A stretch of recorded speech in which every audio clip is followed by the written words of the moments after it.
PSG Fan TV, bonsoir à tous, bonsoir Stéphane. Salut à tous. Quatrième journée de Ligue des Champions, c'était un déplacement à San Siro face au Milan AC. Finalement, pour les plus pessimistes, ils attendaient quand même un match nul. Malheureusement, on sort de là avec une défaite. Comment on peut expliquer cette défaite et pour beaucoup en tout cas qu'on soit passé à côté de ce match? Bon, il faut déjà aussi remettre l'église au milieu du village, je crois. Et en fait, aujourd'hui, on a joué quand même les demi-finalistes de l'année dernière. Oui, bien sûr. Et je pense qu'il fallait pas les tuer d'avance.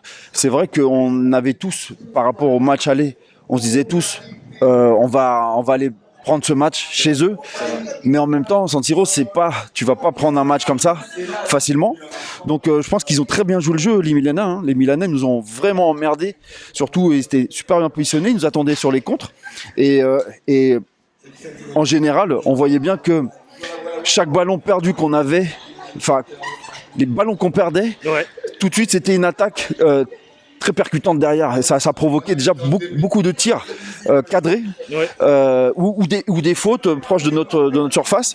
Et c'est vrai que derrière, voilà, on a eu une possession de ballon un peu stérile, hein. Ça faut le dire, hein, stérile. Ils nous ont pris comme il fallait nous prendre.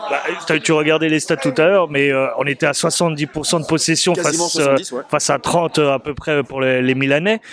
Autant de tirs pour l'un et pour l'autre. C'est ça. Mais clairement, tu constates que, en tout cas, que on a largement la possession, mais on fait rien avec le ballon. Mais comment ça se fait qu'avec un Luis Enrique qui justement travaille ce point-ci, on passe encore à nouveau à côté? Après ça c'est ma perception du match, mais c'est vrai que on a essayé de passer sur les côtés sur le début du match, ça fonctionnait très bien. Mais ils sont pas cons, les Milanais. À un moment donné, ils ont aussi verrouillé les côtés. Au début du match, on verrouillait beaucoup le centre. Donc, Ugarte avait beaucoup de mal. Ouais. On voyait un Vitinha aussi qui avait du mal il savait pas trop quoi faire du ballon. À un moment donné, ça va à gauche, ça fait un petit crochet à droite. Il regarde un petit peu ce qui se passe. On libère un petit peu le ballon vers l'arrière ou très latéral. Et en fait, effectivement, comme tu disais sur les stats, on se retrouve avec 112 km parcourus des joueurs. Et Milan, qui a on va dire, grosso modo 30% de possession, fait 116, 4 km de plus. Mais normalement, il devrait courir beaucoup plus que ça. Ouais, largement. On a 70% de possession de balle quasiment.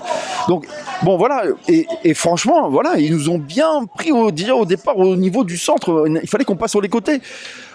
On a un Dembélé qui joue très bien le jeu. Franchement, il crée du jeu, il crée de la percussion, il va chercher les petits espaces, les trucs, il va provoquer les 1 contre 1, avoir les 1 contre 2 parfois, oui, qu'il arrive quand même à prendre. Oui, c'est vrai.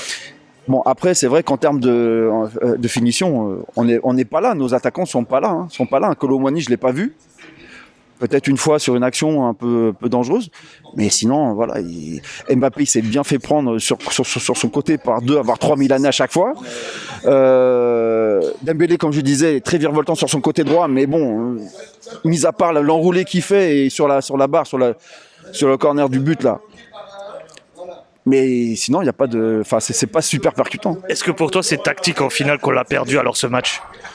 Au vu comment tu le précises, tu racontes un peu la physionomie du match, j'ai l'impression que c'est tactiquement qu'on a été mené. Écoute, je pense qu'il y a de ça, parce que les Milanais, effectivement, ont dû faire de la vidéo avec le match aller, ouais. Ils ont dû faire la vidéo. Mais après, on se met quand même dedans tout seul, parce que au bout de la 9e minute, on met 1-0. Voilà, on mène le match 1-0.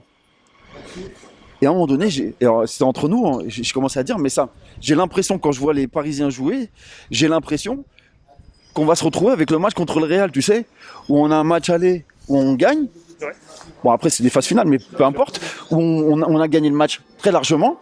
Et ensuite, on prend un but, on prend 2 buts, on prend 3 buts, etc. Et voilà. Et j'ai l'impression que c'était un peu le même schéma.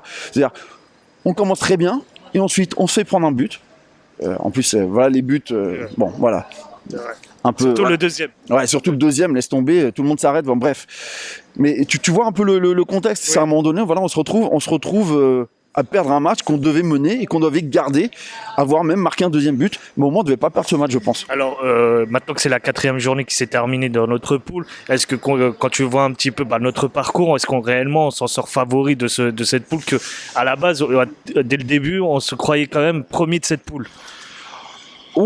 premier, on avait dit que c'était quand même la poule de la mort quand même. Bien Hein. sûr, mais que, pour beaucoup, on voyait quand même tout de même la première place. Oui, il faut pas oublier aussi que le Paris Saint-Germain, c'est un nouveau Paris Saint-Germain qu'on a Bien là sûr, aussi. Hein, d'accord, il y a aussi plein mal de choses à mettre en place. Même si on a des très bons joueurs, on voit qu'il y a des très bons joueurs. Maintenant, il va falloir essayer d'avoir encore plus de jeux, plus de choses comme ça. Mais là, les prochains matchs, ça va être les matchs de la mort. Ouais, c'est clair. Celui qui perd le prochain match, à mon avis, il est un peu mort. Hein. Ouais. Il est un peu mort. Il va y avoir des petits calculs à faire, mais c'est pas gagné. Hein. C'est pas gagné.